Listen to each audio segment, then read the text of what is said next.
Viewers सलाम अलैकुम, मैं हूँ गुजाला बेबहानी और मैं आपका इस्तकबाल करती हूँ आपके फेवरेट शो में जिसका नाम है जस्ट फॉर किड्स। नाज़रीन, हमारी जो कोशिश है, हमारा जो मकसद है कि हम अपने बच्चों के किरदार को, उनकी सोच को और बेहतर बना सकें। ऐसी एक कहानी मैं आपके लिए लेके आई हूँ। उससे पहले चलिए मिलते हैं हमारे लिटिल स्टार्स से। बताइए अपने बारे में। मेरा नाम है सकीना नूरानी और मैं 7th स्टैंडर्ड में हूँ। That's nice. मेरा नाम है रैना और मैं अल मजीद प्राइमरी स्कूल में पढ़ती हूँ। मेरा नाम है मरियम, मैं 9 इयर्स की हूँ। मैं सेंट एग्नेस हाई स्कूल में पढ़ती हूँ। अरे वाह, गुड। आप बताइए। मेरा नाम आरम जैदी है, मैं 6th स्टैंडर्ड में पढ़ता हूँ, मैं 12 इयर्स का हूँ। अरे वाह, नाइस। मेरा नाम सैयद मोहसिन अब्बास है, मैं 7th स्टैंडर्ड में हूँ और मैं न्यू हबीब हाई स्कूल में पढ़ता हूँ। गुड। मेरा नाम अब्बास अली है, मैं 11 साल का हूँ और मैं सेंट पीटर स्कूल में पढ़ता हूँ। अरे वाह। तो बच्चों, आप लोग के दोस्त होंगे बहुत सारे स्कूल में और बिल्डिंग में, है ना, आसपास में। अच्छा, मुझे ये बताइए कि क्या आप नमाज पढ़ते हैं? कुरान, खुदा की इबादत, जिक्र खुदा, हम श्योर सब लोग करते हैं। कौन कौन? सब नमाज पढ़ते होंगे? yes. और कुरान कौन कौन पढ़ता है? अरे वाह, कुरान सब पढ़ते हैं। और आपके कुछ दुआएं, कुछ एक्स्ट्रा होते हैं मेमोरी याद करने के, कुछ दुआ होते हैं एग्जाम में अच्छे पास नंबर्स लाने के लिए, आप लोग करते हैं दुआ? खुदा को याद करते हैं? अच्छा, खुदा को याद करते हैं किसी को दिखाने के लिए या अच्छी नीयत से, साफ नीयत से खुदा का जिक्र करता है? साफ नीयत से। Good, very good. आज मैं आपको ऐसी एक कहानी सुनाने वाली हूँ। ये कहानी है हजरत मूसा अलैहिस्सलाम की। एक बार हजरत मूसा अलैहिस्सलाम रास्ते से गुजर रहे थे, उन्हें एक चरवाहा मिला। उस चरवाहे ने कहा कि ए मूसा, मुझे एक ऐसा विर्द बताओ जिससे मैं खुदा का जिक्र कर सकूं, उसे याद कर सकूं, उसकी इबादत कर सकूं। हजरत मूसा ने जब ये सुना तो वो बहुत खुश हो गए। उन्होंने कहा कि अरे वाह, ये इंसान, ये शख्स खुदा का जिक्र करना चाहता है, खुदा की इबादत करना चाहता है। हजरत मूसा बहुत खुश हुए। फिर उन्होंने कहा कि ए शख्स, ए इंसान, मैं तुझे एक विर्द देता हूँ, वो याद कर ले, इंशाल्लाह तेरी इबादत खुदा कबूल करे। उन्होंने कहा कि जो विर्द है वो है, तू मेरा रब, मैं तेरा बंदा। ये विर्द उन्होंने बता दिया उसे और वो शख्स बहुत खुश हो गया। हजरत मूसा वहां से चले गए। कुछ दिनों बाद हजरत मूसा फिर से वो रास्ते से गुजरे और उन्होंने कुछ आवाजें सुनी। उन्होंने कहा कि शायद ये वही इंसान होगा, वही शख्स होगा। वो करीब गए और उन्होंने सुना कि ये शख्स कह रहा है, तू मेरा बंदा, मैं तेरा रब। हजरत मूसा ने जब ये सुना तो उन्हें बहुत गुस्सा आया। उन्होंने कहा कि क्या तू जानता है तू क्या कह रहा है? वो खुदा जिसने तुझे रिज़्क दिया, जो तुझे खल्क करने वाला है, तो उसका खुदा कैसे हो सकता है? बहुत गुस्से में आ गया हजरत मूसा। बेचारा वो चरवाहा मायूस हो गया। उसने कहा कि खुदा, मैं तुझे राजी करना चाहता था, ये मैंने क्या कर दिया? हजरत मूसा वहां से गुस्सा होकर चले गए। ये सोचते सोचते वो एक पहाड़। अच्छा, मुझे ये बताइए कि हजरत मूसा अक्सर खुदा से जब गुफ्तगू करते थे तो वो कौन से पहाड़ पे करते थे? अरे वाह, वेरी गुड, कोहेतूर। जी हाँ, वो पहाड़ पे गए और उन्होंने खुदा को सलाम भेजा, बट इस बार कोई जवाब नहीं आया। उन्होंने फिर से सलाम भेजा, ये कोशिश में कि इस बार तो जवाब जरूर आएगा, लेकिन इस बार भी कोई जवाब नहीं आया। फिर तीसरी बार हजरत मूसा अलैहिस्सलाम ने खुदा को सलाम किया, लेकिन कोई जवाब नहीं आया। हजरत मूसा ने सोचा कि खुदा, मुझसे क्या खता हो गई कि तू मुझे सलाम का जवाब नहीं दे रहा? मैं अनजान हूं अपनी खता से। आवाज़ इलाही आई और कहा, ए मूसा, तूने वो जो शख्स को गुस्सा किया, उसका दिल दुखाया, ये तूने सही नहीं किया। वो शख्स अपने खुदा का, यानी कि मेरा जिक्र कर रहा था, मुझे याद कर रहा था। मैं उसके दिल के खुलूस से वाकिफ हूँ और उसकी इबादत को मैं कबूल करता हूँ। तुम जाओ और उससे माफ़ी मांगो और उससे कहो कि मैं उससे राज़ी हूँ। तो हज़रत मूसा अलैहिस्सलाम फ़ौरन गए उस शख्स के पास और कहा कि खुदा तेरी इबादत को कबूल करता है। खुदा तेरी नीयत, तेरे दिल के खुलूस और राज से वाकिफ़ है और वो जानता है तो कितनी पाक और साफ़ नीयत से खुदा की इबादत कर रहा था। वो शख्स बहुत खुश हो गया। तो बताइए, ये कहानी से आपने क्या सीखा? हमें खुदा का जिक्र करना चाहिए। जी, अगर कोई गलत जिक्र कर रहा हो तो हमें गुस्सा नहीं करना चाहिए, बल्कि उसे प्यार से समझाना चाहिए। बहुत खूब। हमें पाक और साफ दिल से इबादत करनी चाहिए और हमें नहीं आवे तो हमें आलिम या मौलाना से पूछना चाहिए। राइट। अगर हम सच्चे दिल से दुआ करते हैं, जिक्र करते हैं, तो अल्लाह हमारी दुआ को कबूल करता है।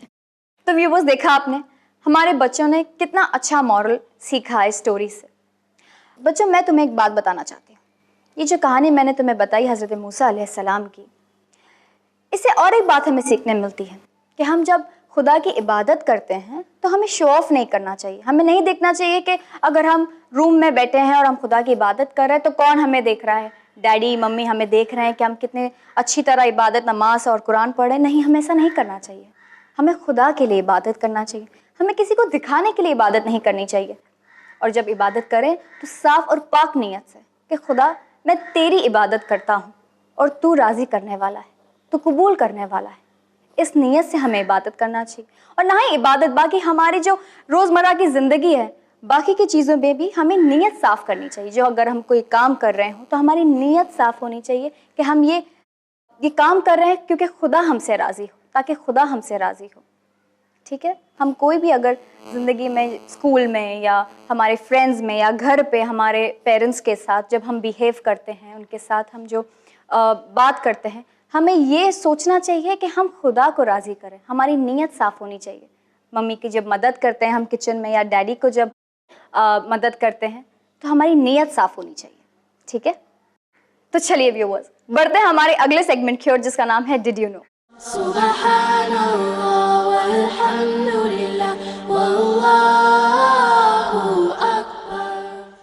बिस्मिल्लाहिर्रहमानिर्रहीम। आइए नाजरीन, आगाज करते हैं हमारी second segment did you know की, और देखते हैं बच्चों के लिए आज के जो हमारे सवालात हैं वो इजी होते हैं या टफ।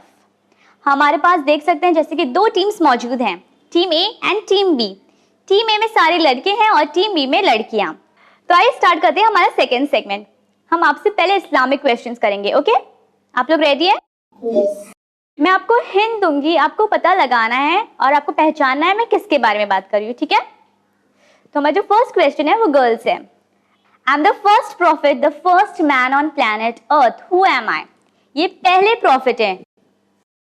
हाँ, बताइए।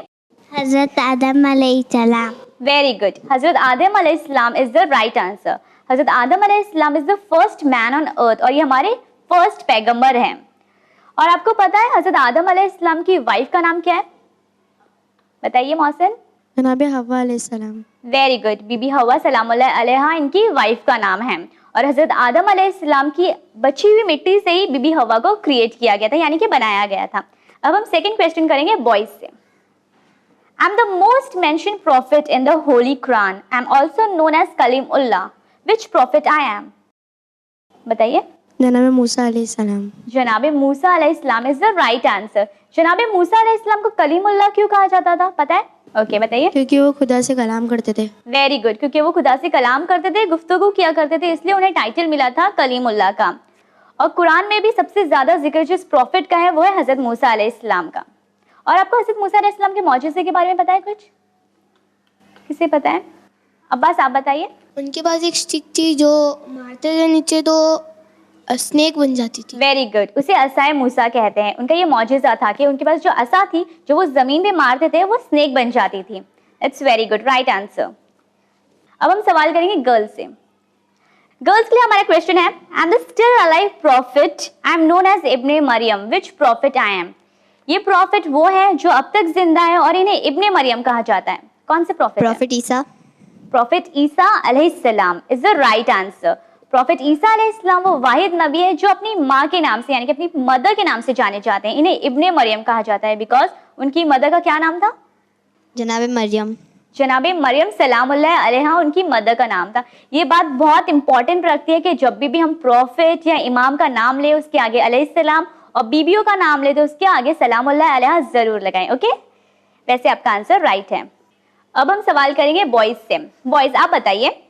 आई am the profit who is known for my kingdom, I know languages of all living species. ये जो प्रॉफिट है उनको उनकी हुकूमत यानी कि उनकी किंगडम के लिए जाना जाता था, और उनको हर लिविंग स्पीशीज की लैंग्वेज आती है। तो हम किस प्रॉफिट के बारे में बात करें? जनाब सुलेमान। वेरी गुड, अभी मैंने बताया था सकीना को कि जनाब सुलेमान अलैहिस्सलाम। जनाब सुलेमान अलैहिस्सलाम इज द राइट आंसर। और आपको पता है इनकी जो हुकूमत थी वो हवा, पानी, इंसान, जिन्नात सब पर थी, और सब इनका हुक्म मानते थे, और ये हजरत दाऊद अलैहिस्सलाम के बेटे हैं। आपको पता था? तो यहाँ पर हमने इस्लामिक क्वेश्चंस कर लिए और अब दोनों टीम्स ने बहुत ही अच्छे से हमें जवाब दिया। अब जनरल नॉलेज क्वेश्चंस करते हैं। Okay, ready? तो हमारा फर्स्ट क्वेश्चन बॉयज से होगा। बॉयज के लिए हमारा फर्स्ट क्वेश्चन है, I was the first black president of South Africa, who am I? ये साउथ अफ्रीका के फर्स्ट ब्लैक प्रेसिडेंट थे। Barack Obama. श्योर? पक्का? Barack Obama is the current black president of America, but South Africa के first black president was Nelson Mandela. He was an activist, politician, freedom fighter and lawyer. और आपको पता है Bharat Ratna India का highest civilian award होता है, वो भी इन्हें मिला था इन 1990, और इसके अलावा इन्हें नोबेल पीस प्राइज भी मिला था। He was a very great man. और 5 दिसंबर 2013 यानी कि लास्ट ईयर ही इनकी डेथ हुई in Johannesburg. Okay, so it's not Barack Obama, it's क्या है? Nelson Mandela. Very good, it's Nelson Mandela. अभी जो हमारा सेकंड क्वेश्चन है वो गर्ल्स के लिए। आई am the only country with non rectangular flag, यानी कि ये जो कंट्री है इसका जो फ्लैग है वो क्वाड्रिलैटरल शेप में नहीं है, रेक्टेंगुलर शेप में नहीं है। तो कौन सी कंट्री है? Nepal. Nepal. Very good, Nepal is the right answer. Nepal जो कि इंडिया की ही नेबरिंग कंट्री है, इसका जो फ्लैग है वो रेक्टेंगुलर नहीं है। जैसे कि हम देखते हैं कि इंडिया का जो फ्लैग है वो कैसे शेप में? रेक्टेंगुलर, यानी कि क्वाड्रिलैटरल शेप में। एंड ऑलमोस्ट यानी कि हर कंट्री, जितनी भी कंट्रीज है उसका जो फ्लैग है इट्स रेक्टेंगुलर एक्सेप्ट नेपाल। इनका जो फ्लैग है उसमें 2 मेन कलर्स हैं, which is crimson red and blue borders में। क्रिम्सन रेड जो कलर है इनका जो नेशनल फ्लावर है वो उसे सिग्निफाई करता है, वो कलर जो है, और जो ब्लू कलर है वो सिग्निफाई करता है हार्मनी एंड पीस। ओके, अब हमारा थर्ड क्वेश्चन है for boys. I am known as the land of rising sun, which country I am? ये जो कंट्री है इसे लैंड ऑफ राइजिंग सन कहा जाता है। और हम बताइए, आप डेस्परेट आंसर करने के लिए। Japan. Very good, Japan is the right answer. और आपको पता है कि इन्हें लैंड ऑफ राइजिंग सन क्यों कहा जाता है? क्योंकि वो ईस्ट में है। Very good Arham, it is in eastern most part of Asia, और जो वर्ल्ड डेट लाइन है उसकी जो सबसे क्लोजेस्ट जो कंट्री है दैट इज जापान, और इसलिए इन्हें लैंड ऑफ राइजिंग सन कहा जाता है। अब हम सवाल करेंगे गर्ल्स से। गर्ल्स, आपसे हमारा सवाल है, I am known as the iron man of India, who am I? आपको पता है मौसिन, ये जो है इन्हें आयरन मैन ऑफ इंडिया कहा जाता है। बहुत फेमस पर्सनालिटी है, फ्रीडम फाइटर्स हैं। गर्ल्स, आपको नहीं पता? किसी को भी नहीं पता? सरदार Vallabh bhai Patel. Very good मौसिन, Sardar Vallabh bhai Patel is the right answer. और आपको पता है इन्हें आयरन मैन ऑफ इंडिया और बिस्मार्क ऑफ इंडिया जैसे टाइटल्स मिले, और इन्हें सरदार का भी टाइटल मिला, सरदार विच मीन्स चीफ। और इंडियन इंडिपेंडेंस में इनका बहुत बड़ा कॉन्ट्रीब्यूशन है। ओके गर्ल्स, आपको भी याद रहेगा who is known as the iron man of India? Sardar Vallabh bhai Patel. Very good. अब next question for boys. I am the only mammal who can fly. ये जो मैमल है उनके पास एक क्वालिटी है वो फ्लाई करने की, वो किसी और मैमल के पास नहीं है। कौन से मैमल की बात करें हम? और हम बताइए। Bat. Very good, bat is the right answer. Bat को हम हिंदी में क्या कहते हैं? चिमगादड़। चिमगादड़ इज द राइट आंसर। और आपको पता है दुनिया में 1000 स्पीशीज ऑफ बैट्स हमें देखने को मिलती है, और बैट्स कौन से कलर के होते हैं बताइए? Mostly black. या मोस्टली ब्लैक। वेरी गुड, और हम नो सो मेनी थिंग्स। अब सवाल करते हैं गर्ल्स से। I am widely admired for my charitable work. I was honoured with Nobel peace prize. People add Mother before my name, who am I? Mother Teresa. Mother Teresa. Very good, Mother Teresa is the right answer. और आपको पता है mother Teresa को भी Nobel peace prize मिला था। इसके अलावा उन्हें बहुत सारे अवार्ड्स मिले, जिसमें से भारत रत्न, पद्मश्री भी उन्हें मिला है। और she is known for a charitable work, और उन्होंने ज्यादा जो अपना पीरियड है इंडिया में गुजारा है, और उनकी जो डेथ हुई थी वो भी इंडिया में हुई थी, कैलकाता में। ओके अब हम सवाल करेंगे बॉयज से। ये हमारा लास्ट क्वेश्चन है। I am the one who invented electric bulb, who am I? इन्होंने इलेक्ट्रिक बल्ब जो है वो इन्वेंट किया था। यस, और हम बताइए। Thomas Alva Edison. Very good यार, हम Thomas Alva Edison is the right answer. Thomas Alva Edison इनका पूरा नाम है, और इन्हें थॉमस एडिसन के नाम से जाना जाता है, और ये अमेरिका के बिजनेसमैन एंड इन्वेंटर थे। इन्होंने इलेक्ट्रिक बल्ब के अलावा इलेक्ट्रिक कार के लिए बैटरी और मोशन पिक्चर कैमरा भी इन्वेंट किया था। इन्होंने इसके अलावा भी बहुत सारे इन्वेंशंस किए हैं, इसमें से इनके ये कुछ इन्वेंशन है। तो ये थे हमारे आज के जनरल नॉलेज क्वेश्चंस और दोनों टीम ने बहुत ही अच्छे से आंसर किया, लेकिन बॉयज ने बहुत ही अच्छे से आंसर किया and boys is the winning team. तो आज की हमारी विनिंग टीम को हम टाइटल देंगे genius team of the week. Boys आप लोगों ने बहुत ही अच्छे से आंसर किया and girls even you did very good, both the teams you played very well. तो नाज़रीन यहाँ पर हमारा डिड यू नो सेगमेंट खत्म होता है। आइए बढ़ते हैं हमारे third and interesting segment amazing facts की ओर और देखते हैं आज अमेजिंग फैक्ट्स में क्या है खास। सुब्हानल्लाह वल्हम्दुलिल्लाह वल्लाहु अकबर। बिस्मिल्लाहिर्रहमानिर्रहीम। नाज़रीन कराम सलामुन अलैकुम। मैं नीलम भायानी एक बार फिर आप तमाम का इस्तकबाल करती हूँ हमारे दिलचस्प सेगमेंट अमेजिंग फैक्ट्स में।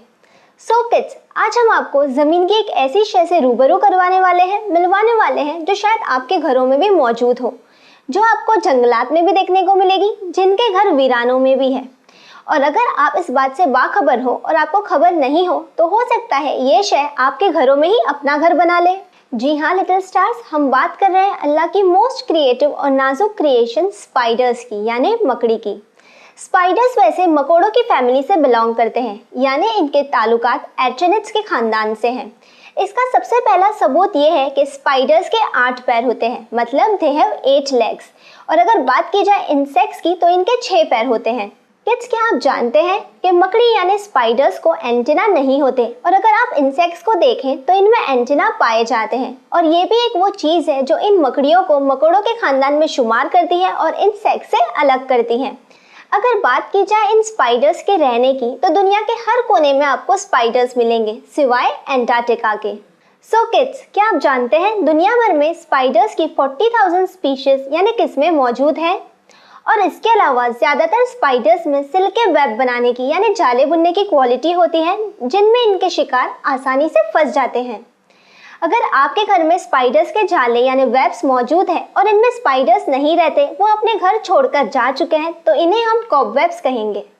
वैसे तो स्पाइडर्स हम इंसानों के लिए यानी हम ह्यूमंस के लिए हार्मलेस होते हैं, लेकिन ब्लैक विडो नामी स्पाइडर अपने काटने और इंसानी जिस्म में जहर खोलने की खासियत रखता है। स्पाइडर्स के काटने से मौत का होना काफ़ी रेयर सिनारियो है।